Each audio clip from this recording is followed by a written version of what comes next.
43번 유전자 키, 귀머금에서 출연으로 43번째 선물 통찰의 수준에서 그림자 귀머금은 훌륭한 협력자가 됩니다. 당신은 그동안 자신의 말을 듣지 않는 대신 선택해왔던 외부 상황에 귀 기울이는 것을 멈추게 됩니다. 이것이 통찰의 진정한 의미입니다. 43번째 선물을 통한 반역적인 각성은 무한히 창조적입니다. 그는 가고 있는 길을 걱정하지 않으면서 새로운 길을 닦을 뿐입니다. 이것이 바로 천재의 귀머금입니다. 진정한 통찰은 단순함 안에서 기뻐하며 결과적으로 효율성을 가져옵니다. 43번 유전자 키 선물 통찰.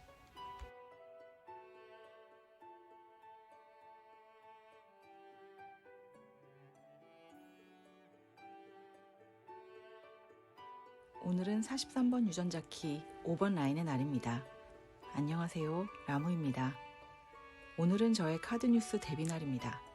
그래서 저의 첫 번째 카드 뉴스는 라무라는 제 이름을 소개하면서 시작해 보겠습니다. 라무는 네팔 셰르파족의 이름입니다. 티베더로 여신이라는 뜻을 가진 라무라는 이름은 제가 히말라야의 어느 작은 마을에 살게 되었을 때 마을 사람들이 붙여준 이름입니다. 세상 소음에 대해서 스스로 귀먹기를 자처하고 내면의 소리를 듣고자 떠났던 여정에서 얻게 된 이름이라 제게는 아주 소중합니다. 사람들이 일반적이라고 말하는 세상의 방식들이 제게는 자주 불편하고 못마땅해서 그 피로감이 더는 견디기 어렵다 느끼던 때가 있었습니다. 세상의 관계들 속에서 끊임없이 수단화되는 것에 지쳐 있었고 괜찮은 척 살고자 제가 스스로 뒤집어 쓴 가면과 역할이 버거웠습니다. 그래서 그때까지 밟고 있던 익숙한 스텝을 멈추고 새로운 춤을 추어보기로 했습니다. 머리와 언어로 이해하고 있던 삶과 존재, 관계의 문제를 몸으로, 경험으로, 삶 자체로 부딪혀 생생하게 깨우쳐보자는 욕구가 강하게 올라왔습니다. 그때 우주의 선물처럼 네팔이 제게로 왔고 그렇게 저는 3일을 걸어 들어가야 하는 히말라야 자락 어느 작은 마을의 주민이 되었습니다. 만년설이 쌓여있는 설산이 앞마당 풍경인 해발고도 2700m에 위치한 마을에서의 삶. 다큐멘터리로 히말라야를 배운 서울 애송이에게 히말라야는 삶과 우주에 대한 진리의 보고였고 그저 그곳에 가서 살아보는 것만으로 삶의 지혜를 얻을 수 있을 거라는 어이없는 착각을 하고 있었습니다. 히말라야에서 삶과 존재의 실체를 몸으로 경험하고 세포 속에 저장하여 머리와 몸, 영혼이 일치된 삶을 살아가겠노라 호기롭게 마을로 들어갔던 저는 우주가 저를 위해 마련한 수업에서 초반에 아주 보기 좋게 넉다운되고 말았습니다. 해가 뜨면 일어나고 해가 지면 자야 하는 자연의 의도대로 리듬대로 살아가는 생활 속에서 우주는 저를 나라는 감옥에 가두었습니다. 내면에서 보기 싫고 듣기 싫은 것들이 올라오는데 도무지 그것들을 안 보이는 척, 안 들리는 척할 도리가 없어 괴로웠습니다. 외부의 소음만 차단하면 될 줄 알았지 내면의 소리를 제대로 듣는다는 게 어떤 건지 전혀 몰랐으니까요. 인터넷은커녕 전화도 전기도 없는 그곳에서 눈 가리고 귀 막고 나를 피해 도망칠 수 있는 곳은 어디에도 없었습니다.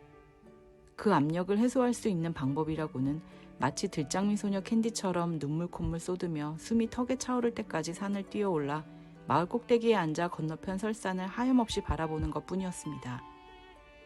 그러기를 수개월, 정면으로 곧장 날아오는 내면의 돌직구도 계속 맞다 보니 점점 맷집도 생기고 그걸 받아내는 방법도 터득하게 되더군요.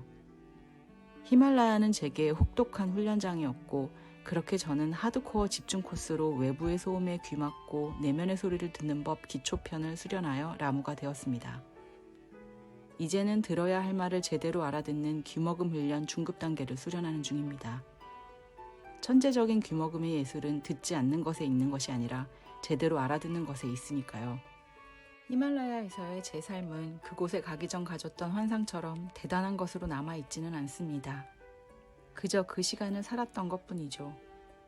삶은 어디에나 있으니 그곳에서 알게 되었던 것들을 알기 위해서 꼭 그곳에 갈 필요는 없었다는 것을 가보고 나서야 알게 되었습니다.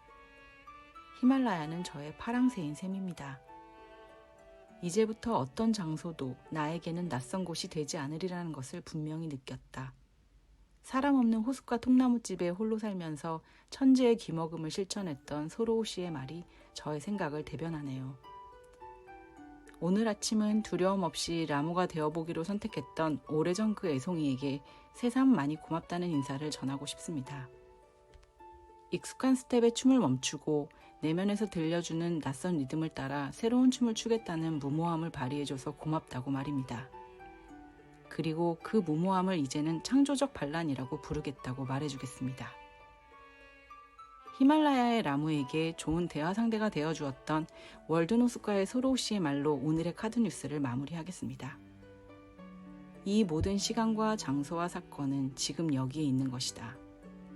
우리가 빠르게 가든 느리게 가든 우리의 길은 우리를 위하여 마련되어 있다. 그렇다면 우리의 인생을 새로운 구상을 하면서 보내도록 하자. 하루를 자연처럼 의도적으로 보내보자. 율리시즈처럼 돛대에 몸을 묶은 채 소용돌이 옆으로 빠져나가자.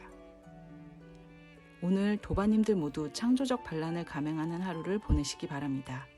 감사합니다.